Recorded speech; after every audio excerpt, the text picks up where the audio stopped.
Welcome to Influential Entrepreneurs, bringing you interviews with elite business leaders and experts, sharing tips and strategies for elevating your business to the next level. Here's your host, Mike Saunders. Hello and welcome to this episode of Influential Entrepreneurs. This is Mike Saunders, the Authority Positioning Coach. Today we have with us Ahmad Munawar, who is the founder of the 90-Day Pipeline. Ahmad, welcome to the program. Mike, it's fantastic to be here. Thanks for having me. You're welcome, and I'm excited to talk to you because I always love when I do introductions and I see the name of a company, and yours is so descriptive and succinct. It's building a pipeline. Good. We all need that. And then 90 days. So we love that, a time frame. So give us a little background on yourself and then what led you to start your firm 90-Day Pipeline. Yeah. So actually 90-Day Pipeline is the name of our core offer or program that we sell. The company's name is Boutique Growth. In either case, I am what I would call a accidental marketer. Never wanted to be a marketer, never saw myself as a marketer, didn't grow up thinking when I grow up I want to be a marketer, but kind of fell ass backwards into marketing, if you will. And here's the quick story. I started out, went to business school, decided to go into accounting for God knows what reason. Probably my Indian parents were a big influence on that decision. Went into accounting, joined Ernst and Young, got my letters there, realized I wasn't a very good accountant, wanted to do something more business-oriented and more entrepreneurial. So I had a few friends that had started a consulting firm, and they had one big whale client at the time. Sound familiar? That's how most consulting firms start. Yep. You get a whale to pay you some money, right? And then and then you say to yourself, maybe we can turn this into a business. And this is what these friends of mine were thinking to themselves. Problem was they were all on the consulting side. They weren't business people. They didn't understand business. And they looked at me and they said, well, you work at Ernst and Young, you've got these fancy suits and you get this degree. Why don't you come and build this business for us? And I said, sure, even though I knew nothing about building a real business at the time. And I joined that firm, and I was kind of your jack of all trades on the business side: marketing, business development, project management, HR, finance. I mean, you name it, I did it. And that's where I began to appreciate the value and the power of marketing as a function in a business. And I began to study it, and I became obsessed with it, and I cut my teeth in it. And long story short, we were very successful in that firm. We got to seven figures pretty quickly, multiple seven figures, signed some big blue chip clients. And I was taking notes, essentially. I was trying to understand why things work the way that they work, and how do you execute in a marketing strategy in a consulting B2B professional services context. Once I did that, I said to myself, well, there's probably other firms out there who need my help with this because we've kind of figured something out here that's pretty innovative. Why don't I go and farm myself out as a director of marketing for other professional services firms? So I did that for a few years and still taking notes, observing what's working, what's not working, learning, studying. And a few years later, I said to myself, well, I have a solution here that, thousands of consultants and professional service providers who are, getting started or trying to build pipeline or want to get to six figures, want to get to seven figures, that they need. And it's my moral responsibility now to package something that the market can engage with at a larger scale. And that's where the 90-Day Pipeline was born.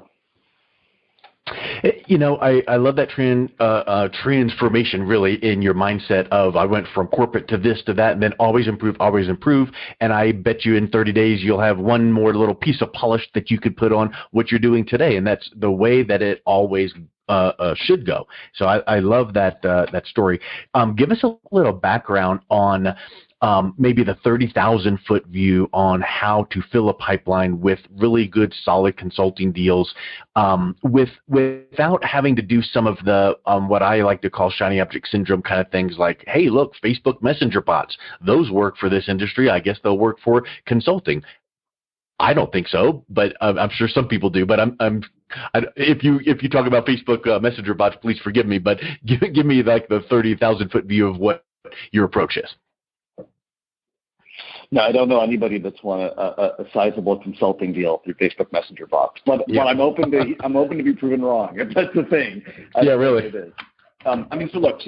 So a couple of things that are really important to get right when it comes to building pipeline. One is having a very narrow focus.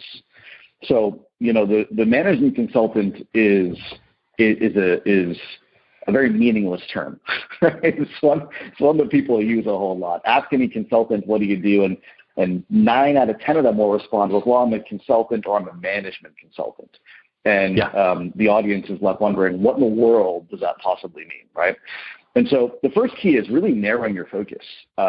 We want to go from being wandering generalities to meaningful specifics. And most consultants are wandering generalities. They pride themselves on being able to solve a wide array of business problems for a wide array of clients and prospects. And they almost wear that, as a badge of honor. I can solve any problem. Right? Look at me, I'm so smart, I can solve any problem. And that may be fine and good, but if the market doesn't know what bucket to put you in, you're dead in the water. Right? They need to know what to make of you. And if they don't know what to make of you, you're only going to win deals from the people who have a really high degree of trust and firsthand experience working with you, which is a decidedly small number of people. So the first key is getting really narrow in your focus. You want to go from being a management consultant to being an operations consultant for SaaS businesses between $2 and $10 million, for example. Yep. Right? Yeah. So that for that market, that's meaningful. They hear that and they go, oh, well, maybe I need somebody like you. Whereas or that's me. Last time I checked, nobody gets up in the morning and says, I need a management consultant. Yep. But I love where you're going with that, and it makes me think of a really great book. So have you read Built to Sell? Yeah, absolutely. Yeah, I mean, I love the concept because it is, hey, don't be all these graphic design, services and products for all of your clients. Do logos, and that's all you do, and you get spectacular at it. So, once you dial in your deliverable and what you're known for, it really is kind of like a liberating feeling. In fact, literally yesterday, I was on the phone talking with a real big influencer in a specific niche, and he was just asking some questions about what I do, and it came up. I said, hey, I don't even know that you have a podcast. It's buried all in the back of your website, and you need to make that front and center and let people know, and just give them some tips on that. And then I just said, and another thing is, how do you repurpose that? Because you should have, transcription and blog, all these normal things, right? And he's like, wow, I know that's, is that something you could help with? And I'm like, oh my word, this guy could just, and I said, no. I don't do that. My focus is, and I listed that back out, and I said, but you can find that service easily through, virtual assistants. So I know in years past, maybe 5 years ago, I would have jumped on it going, I can do it. Let's get it done, and would have made $1 or $2 on it, but it's not my area of expertise, and it would detract me from where my bigger deliverable is. So what you bring up there is so, so important. So what's next? What do you work with your clients once they get that polished up? Well, and I'll add you a little bit more color to that too. It's interesting, when we have clients that come in and work with us inside the 90-day pipeline, one of the first things that we have them do is segment their market. What are the different types of clients you could be working with? And somebody might say, well, I could go after, tier 2 banks, or I could go after, small healthcare firms. I could go after this, that, and the other. And they actually list them out, and then we have an objective exercise where we rank and prioritize those markets. But, every single time, predictably at this stage, when the client looks at those markets and we ask them, well, where do you think it makes the most sense to invest your time and energy? Because that's precisely what you're doing. You're investing into that market. There's almost always a clear winner. And if there isn't a clear winner, there's some data that we can get to define a clear winner. And the client can see for themselves once they do the exercise that it just doesn't make a whole lot of sense to be so broad and just kind of roll the dice and to see where the traction is going to be when we can, pick a path that's far more specific and go down that path. And so that's something that we see time and time again. From there, that's the who, right? That's now we know who we're going after. Now we know who we're communicating with. Now we know the audience, right? Now, and the second question becomes, why should they choose you? Positioning, which I know is also your forte, and I'd love to hear your take on this, but to me, positioning is really simply the answer to the question, why you? Yeah. Why should the market choose you? Unless you have an offer that nobody else has, which is very rare, chances are there's a long list of people that the client could hire instead of you. There's a long list of competitors and alternatives available to the client. And unless you're really clear on why they should choose you over the competition, you're dead in the water. Now, the good news is you don't need to be the best option in the marketplace for everybody. You have to be the best option in the marketplace for the clients that you particularly want to serve. And that's the second piece that we help clients dial in is their story, their narrative, their message that clearly distinguishes them in the marketplace. And I will kind of bat the ping pong ball back over to you regarding positioning, because from an academic standpoint, positioning is how your brand is viewed in the mind of the consumer or the target audience.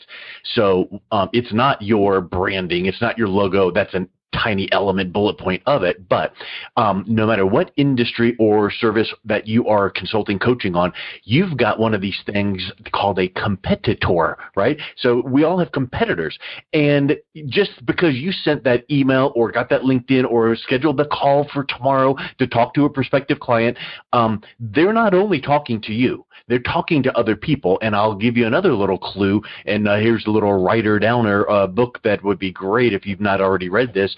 But it's all based on the breadcrumb trail, the ZMOT, the zero moment of truth.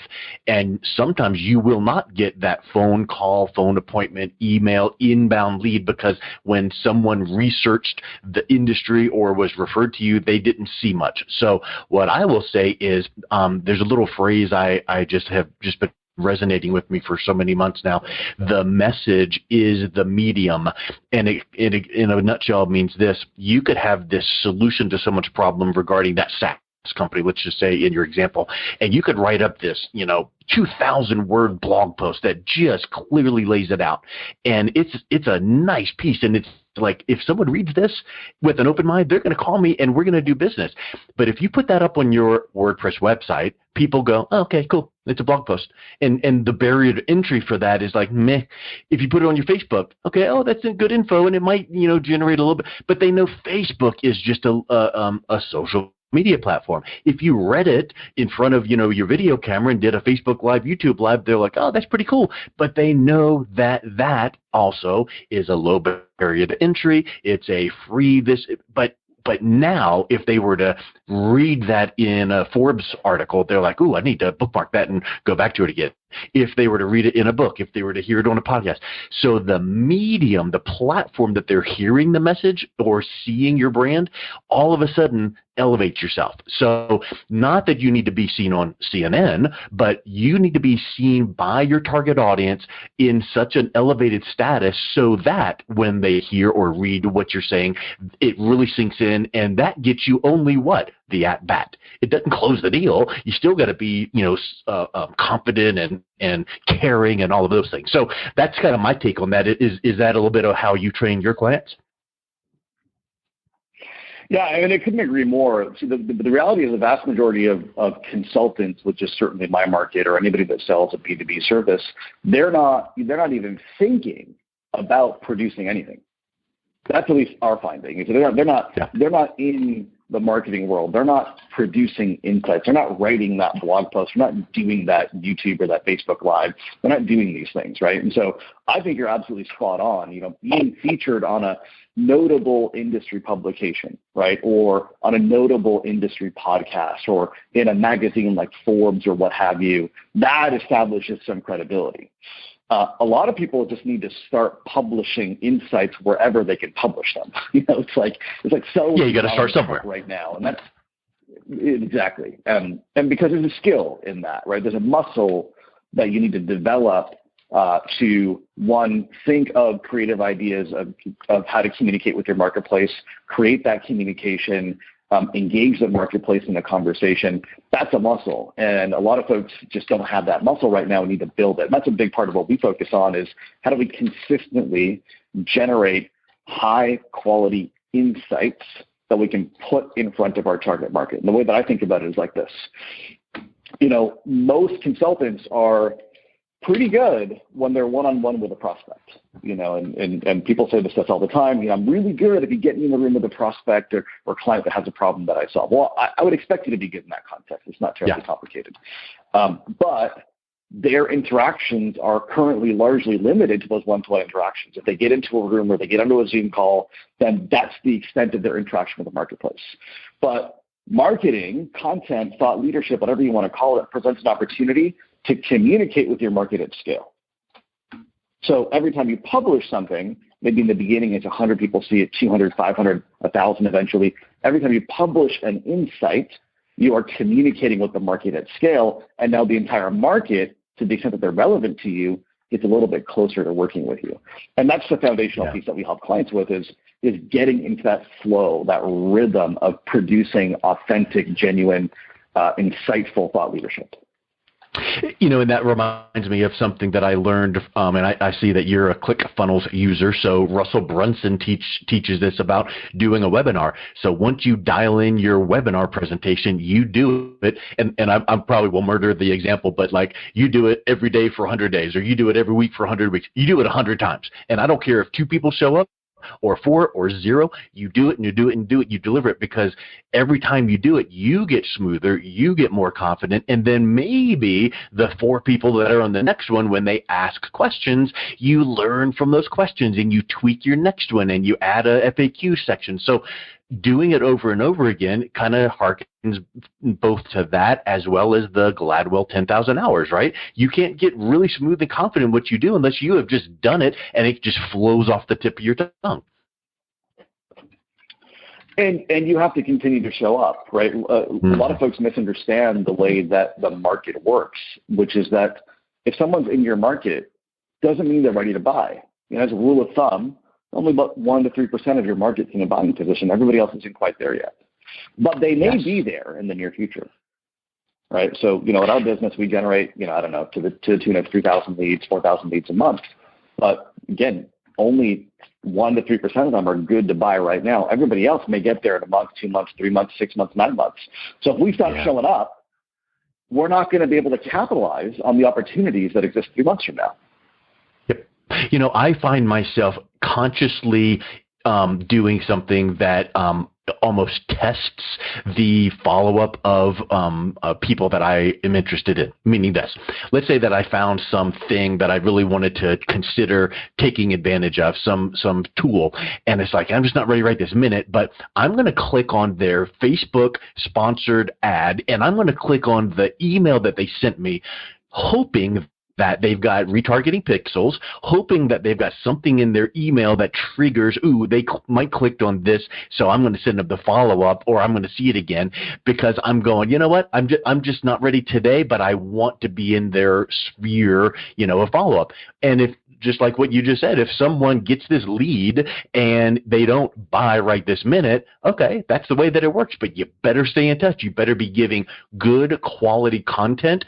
And my feeling is, it's kind of like, follow up until they buy or die, but not every day, not, all the time, but, just be there consistently through different mediums, maybe an email here, maybe a Facebook post there. But the point is, you need to be teaching and being that educator and that advocate for the target audience that you focus on, so that they understand that you're teaching, you're educating, not pushing and trying to sell.